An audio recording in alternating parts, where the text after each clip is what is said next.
Take a look at some of these derivatives here in example 11. We've got a new derivative property. The derivative of e to the something is e to that thing times its derivative. That's the chain rule version of that. So number one here, we've got capital T of lowercase t is equal to 50 plus 10e to the negative 0.25 lowercase t. Find t prime of t. So we take the derivative with respect to t of 50 plus 10 e to the minus 0.025t.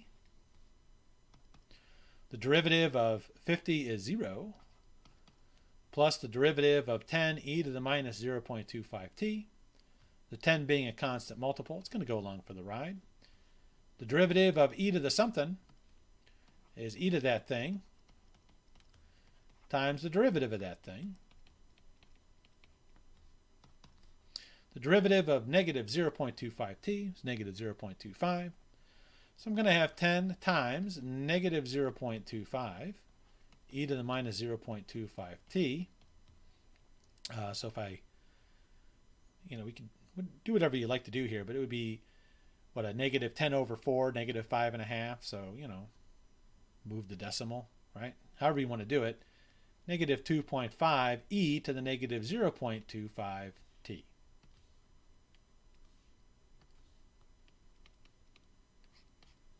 And so that'll do it for number one.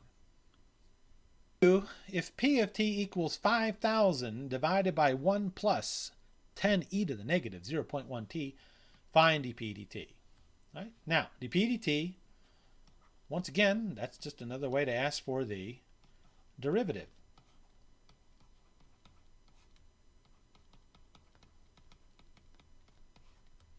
And I know everyone loves the quotient rule, but we don't need the quotient rule here.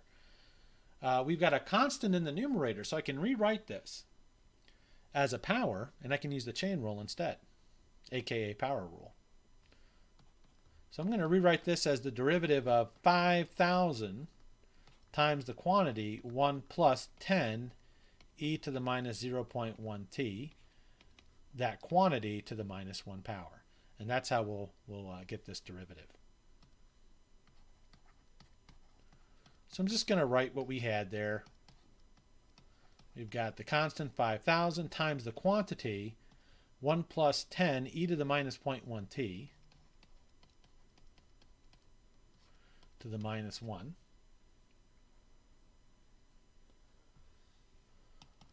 $5,000 is a constant multiple. I can move that out front. Whoops. Now I'm taking the derivative of something to the minus 1 power. The derivative of something to the minus 1 power is minus 1 times that something to the minus 2 power times the derivative of that something, which I'm always running out of room. Okay? So this is equal to 5,000 times the quantity, or times a negative 1. So I guess negative 5,000. We'll just write it like that. That'll save some room. Times the quantity, 1 plus 10 e to the minus 0.01t, all to the minus 2 power, times the derivative of 1, which is 0, plus 10 times the derivative of e to the minus 0.1t. The derivative of e to the minus 0.1t is e to the minus 0.1t times the derivative of minus 0.1t. The derivative of e to the something is e to that thing times its derivative. So I got minus 5,000 times the quantity 1 plus 10 e to the minus 0.1t all to the minus 2 power times 10 e to the minus 0.1t times the derivative of minus 0.1t minus 0.1. So let's see what's going to happen. I've got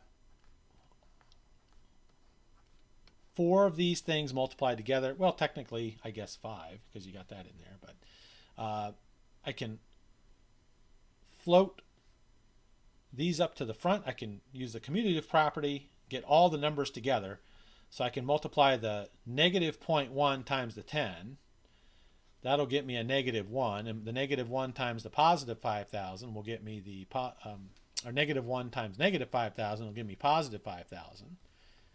This quantity to the minus 2 power is going to be in the denominator.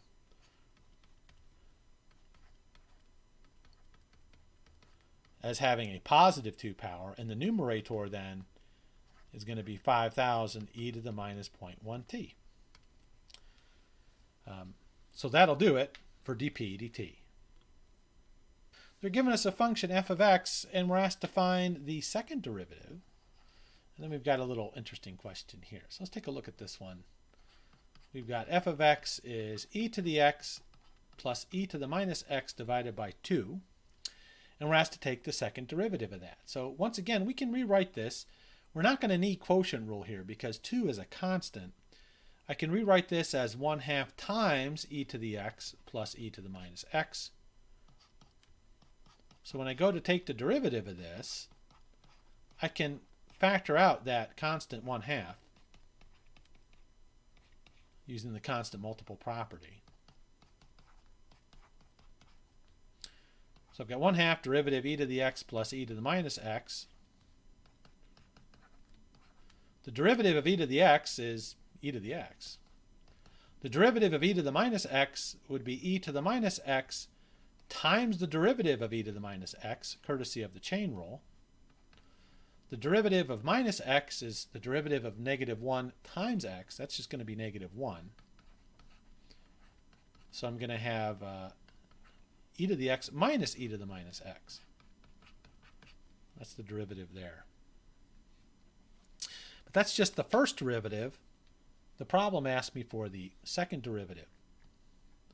So to get to the second derivative, I take the derivative of the first derivative.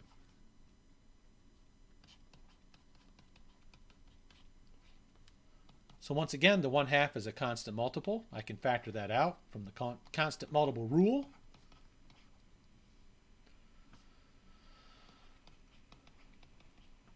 Now I can use the sum and difference rule. In this case, the difference rule. Derivative of e to the x is e to the x. The derivative of e to the something is e to the something times derivative of that something. So this is deja vu all over again. The derivative of minus x is derivative of minus 1 times x minus 1. The minus would then multiply to give me a plus.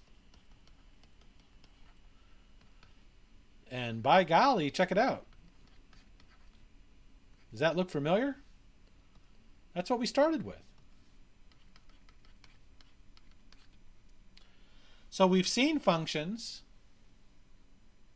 like e to the x, whose first derivative is themselves. Here's a function, it's a combination of e to the x's, that once you take the second derivative, you're back to where you started. Now earlier in the semester, we saw a couple of functions you would have to take derivatives 4 times to get back to the originals. I'll let you think about who those were. I wonder if there's a function that comes back to itself after 3 derivatives. That'd be a nice project. All right, that'll do it for this example.